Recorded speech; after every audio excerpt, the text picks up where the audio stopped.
Assalamualaikum, Your Honor. Zimam bing bing boom. Order അങ്ങനൊന്നുമില്ല. നിങ്ങൾ എന്താണോ ഓർഡർ ചെയ്യുന്നത് അത് തന്നെ മതി നമുക്കും. ഞാൻ പറയുന്നത് പോലെ പറയണം. ഓ, ഈ കോടതി മുമ്പാകെ ഞാൻ സത്യം മാത്രമേ പറയൂ. അപ്പൊ ഞമ്മക്ക് പുറേ പോയിട്ട് എന്ത് തോന്നിയാസം പറയാം. കോടതി മുമ്പാകെ സത്യം മാത്രമേ പറയൂ. അഡ്വക്കേറ്റ് ബാസി, എന്താണ് ഈ പ്രതി ചെയ്ത കുറ്റം? യുവർ ഓണർ, ഈ പ്രതിക്കൂട്ടിൽ നിൽക്കുന്ന ശ്രീ ഗഫൂർ വളരെ മൃഗീയമായും പൈശാചികമായും നാട്ടുകാർ മൊത്തം കണ്ടു നിൽക്കെ കത്തിച്ചു കളഞ്ഞു. എന്ത്?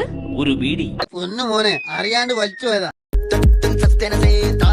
ഒരു 500 രൂപ കോടതിയിൽ ഫൈൻ അടയ്ക്കണം. ഓ, ആയിക്കോട്ടെ. ഓർഡർ കോടതിയിൽ മുണ്ട് പൊക്കി കാണിച്ച് കോടതിയെ അപമാനിച്ചതിന് 1000 രൂപ വേറെയും ഫൈൻ അടയ്ക്കണം. മൊത്തം 1500 രൂപ ഫൈൻ. അല്ലാ, ഇത് വല്ലാത്ത ഇടങ്ങാറായല്ലോ. ഇനി പൈസ ഇപ്പൊ എങ്ങനെ എടുക്കും? യുവർ ഓണറെ, എന്നാ പിന്നെ 1000 രൂപ വേണ്ടി ഫൈൻ ഇരിക്കോ? അതെന്തിനാ? പൈസ വലത്തെ പോക്കറ്റിലല്ലേ, ഇനി ഇടത്തെ പോക്കറ്റിലാണുള്ളത്. Zimam bing bing boom.